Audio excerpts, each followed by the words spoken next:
Class 12 তৃতীয় semester বা উচ্চ মাধ্যমিক 26 তৃতীয় সেমিস্টারের মডার্ন কম্পিউটার অ্যাপ্লিকেশন পরীক্ষা আজকে ছিল। তোমাদের জন্য প্রশ্নপত্রের সমাধান নিয়ে হাজির হয়েছেন দেবজ্যোতি পালিত স্যার। স্যারকে অনেক অনেক ধন্যবাদ জানাচ্ছি। তোমরা দেখে নাও মডার্ন কম্পিউটার অ্যাপ্লিকেশন সাবজেক্টের সম্পূর্ণ নির্ভুল সমাধান। প্রথম যে প্রশ্নটা সেটা হলো নিচের কোনটি পাইথন ফাইলের সঠিক এক্সটেনশন? উত্তর হলো .py। তার পরবর্তী প্রশ্ন হলো প্রিন্ট 6 এই কোডটির আউটপুট কি হবে? উত্তর হবে 36।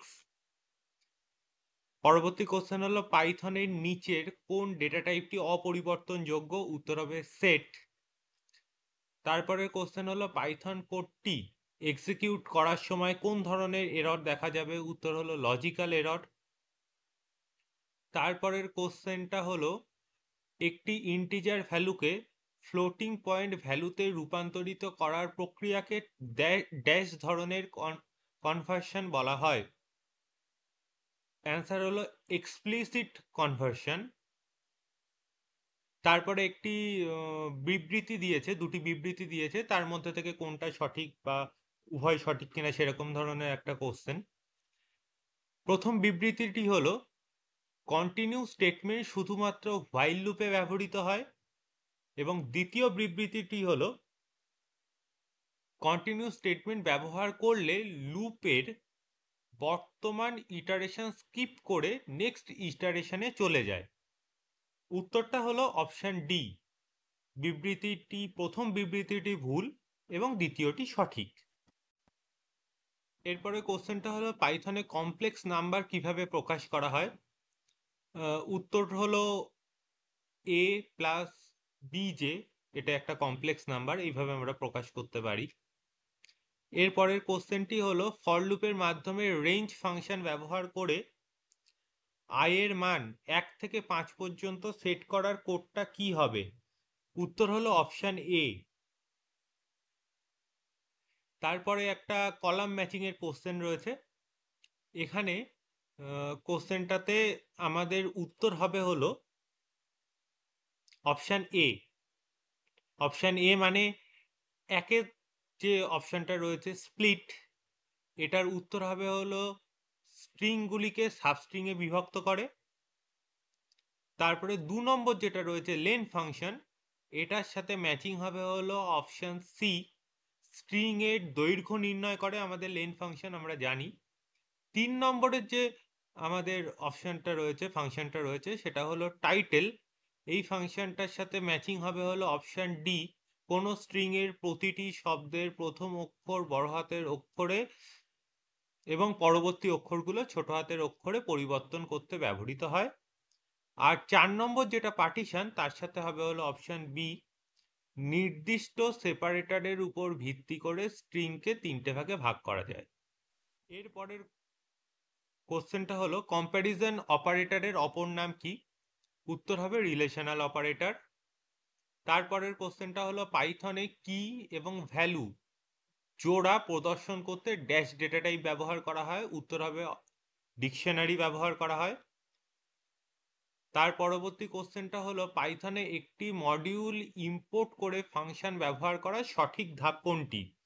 এক্ষেত্রে সবার প্রথমে হবে হলো আমাদের উত্তরটা হবে হলো সি, মানে সবার প্রথমে আমাদের ইম্পোর্ট ম্যাথ করতে হবে। তারপরে আমাদের x ইকুয়াল টু 32, মানে x এর মধ্যে একটা ভ্যালুকে অ্যাসাইন করতে হবে। তারপরে আমাদের হবে হলো অপশন 4, মানে result equal to math dot square root, মানে ম্যাথ মডিউলের আন্ডারের যে স্কোয়ার রুট ফাংশনটা আছে সেটাকে কল করতে হবে এবং তার মধ্যে এক্সকে পাস করাতে হবে, যার ফলে এক্স রেজাল্টের মধ্যে ভ্যালুটাকে ইম্পোর্ট করবে এবং সবার লাস্টে সেই ভ্যালুটাকে প্রিন্ট করতে হবে। মানে অপশন সি, যার অপশনগুলো হলো প্রথমে 3 নম্বর, তারপরে 1 নম্বর, তারপরে 4 নম্বর এবং 2 নম্বর, এরকমভাবে হবে। এরপরে আবার সেই দুটো বিবৃতি দিয়েছে, এর উত্তরটা হবে হলো অপশন বি, অর্থাৎ প্রথম এবং দ্বিতীয় দুটো বিবৃতিটি সঠিক। এরপরে একটা লিস্ট দেওয়া রয়েছে, এই লিস্টের লাস্ট এলিমেন্টকে কিভাবে অ্যাক্সেস করব আমরা, তার জন্য আমরা জানি ব্যাকওয়ার্ড ইন্ডেক্সিং বলে পাইথনে একটা জিনিস হয়। যার মাধ্যমে আমরা লাস্টের থেকে ইন্ডেক্সিংকে দেখতে পারি, এবং লাস্টের ইন্ডেক্স ভ্যালুটা হলো -1, তাহলে আমাদের লাস্ট এলিমেন্টটা দেখার জন্য এই অপশনটাকে ব্যবহার করতে হবে, অপশন এ, এল থার্ড ব্র্যাকেটের মধ্যে -1। প্রশ্নটা সেটা হলো নিম্নলিখিত পাইথন কোডটির আউটপুট কি হবে। এখানে এক্স বলে একটা ভেরিয়েবল ডিক্লেয়ার করা হয়েছে, যার মধ্যে একটা স্ট্রিংকে দেয়া রাখা রয়েছে ইন্ডিয়া, তারপরে প্রিন্ট এক্স 3:0:3, অর্থাৎ আমরা জানি এখানে ইন্ডেক্সিং, যদি ফরওয়ার্ড ইন্ডেক্সিং আমরা দেখি 1 এর ইন্ডেক্স ভ্যালু 0, তারপরে এটার 1, তারপর এটার 2, তারপর এটার 3, তারপর এটার 4। তার মানে প্রত্যেকটা 0 থেকে শুরু করে পরপর আমাদের ইন্ডেক্স ভ্যালুগুলো পুট করতে হয়েছে। এবার 0:3 মানে হলো আই থেকে শুরু হবে, এবং 3 মানে হলো আবার সেই ছোট হাতের আই, ইন্ডিয়ার মিডিলের যে আইটা সেইটা, কিন্তু তার আগে পর্যন্ত, অর্থাৎ IND, এই তিনটে ভ্যালুকে রিটার্ন করবে, মানে অপশন ডি, IND। এটা হলো এই কোন ফাংশনটা লিস্টে কোনো একটা আইটেমকে যোগ করার জন্য ব্যবহার করা হয়। অ্যাপেন্ড ফাংশন ব্যবহার করা হয় কোনো একটা আইটেম অ্যাড করার জন্য। পাইথনের কোনো ইউজার ডিফাইন ফাংশন তৈরি করতে ড্যাশ কিওয়ার্ড ব্যবহার করা হয়, ডিফ কিওয়ার্ড ব্যবহার করা হয়। পাইথনে ইনপুট ফাংশন ড্যাশ টাইপের মান রিটার্ন করে, স্ট্রিং মানকে রিটার্ন করে। নিম্নলিখিত পাইথন কোডটির আউটপুট কি হবে। নিম্নলিখিত পাইথন কোডটির আউটপুট হবে অপশন সি, অর্থাৎ পুরো স্ট্রিংটাই বড় হাতের হবে।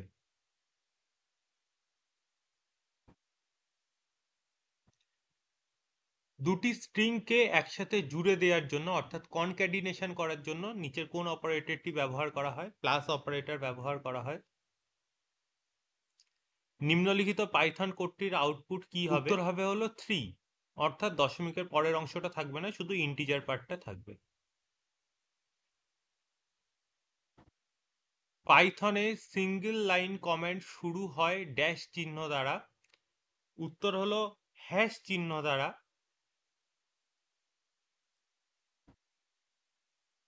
ইয়ার 2025 ইজ নাম্বার এর আউটপুট কি প্রদান করবে।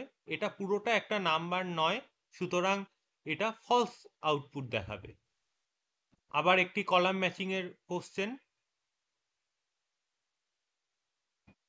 এর উত্তর হবে হলো অপশন ডি। তারপরে 25-এর দাগ, statistical dot mode, green purple black red red blue red, এর আউটপুট কি হবে। এর আউটপুট হবে হলো রেড। তার কারণটা হলো রেড এখানে বেশি সংখ্যক আছে।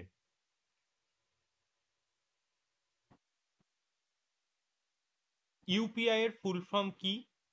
পরবর্তী কোশ্চেন, উত্তর হবে ইউনিফাইড পেমেন্ট ইন্টারফেস। এর পরের কোশ্চেনটা হলো নিম্নলিখিত কোনটি ই কমার্সের অন্তর্ভুক্ত নয়। উত্তর হবে হলো সাপ্লাই চেইন ম্যানেজমেন্ট। তারপরের কোশ্চেনটা হলো B2G মডেলের অর্থ কি। উত্তর হলো বিজনেস টু গভর্নমেন্ট। আবার একটি কলাম ম্যাচিং এর কোশ্চেন, এর উত্তর হবে হলো অপশন সি। মার্কেটিং এ কনভার্সন রেট নির্ণয় করার জন্য নিচের কোনটির প্রয়োজন। উত্তর হবে হলো অপশন বি, ভিজিটারের সংখ্যা এবং কনভার্সনের সংখ্যা। আকাশ ট্রেনে করে হাওড়া থেকে চেন্নাই যাওয়ার জন্য IRCTCর ওয়েবসাইট থেকে একটি টিকিট বুক করেছে। এটি কি ধরনের ই কমার্সের মডেল। এর উত্তর হবে হলো G2C, কাস্টমার টু গভর্নমেন্ট। 32-এর দাগে একটি বিবৃতি, দুটো বিবৃতি দিয়েছে, সেগুলো ওরিয়েন্টেড কোশ্চেন। এর উত্তর হবে হলো অপশন বি, অর্থাৎ 1 এবং 2 উভয় বিবৃতিটি সঠিক। EFTর পূর্ণরূপ কি। অ্যান্সার হলো ইলেকট্রনিক্স ফান্ড ট্রান্সফার। পরবর্তী কোশ্চেন, নিচের কোন বিবৃতিটি সঠিক। অপশন হলো, উত্তর হলো অপশন এ, ই ক্যাশের মাধ্যমে নগদহীন লেনদেন করা যায়। লাস্ট কোশ্চেন হলো নিম্নলিখিত কোনটির মাধ্যমে আরো ভালো কেনাকাটার অভিজ্ঞতার জন্য একটি ভিজিটার অ্যাসিস্ট্যান্ট ভার্চুয়াল অ্যাসিস্ট্যান্ট হিসাবে কাজ করে। অ্যান্সার হলো শপিং বট। শপিং বটের মাধ্যমে আমরা আরো ভালো করে কেনাকাটার অভিজ্ঞতা নিতে পারি এবং আমাদের একটা ভার্চুয়াল অ্যাসিস্ট্যান্ট শপিং বট হিসাবে ব্যবহার করা যেতে পারে।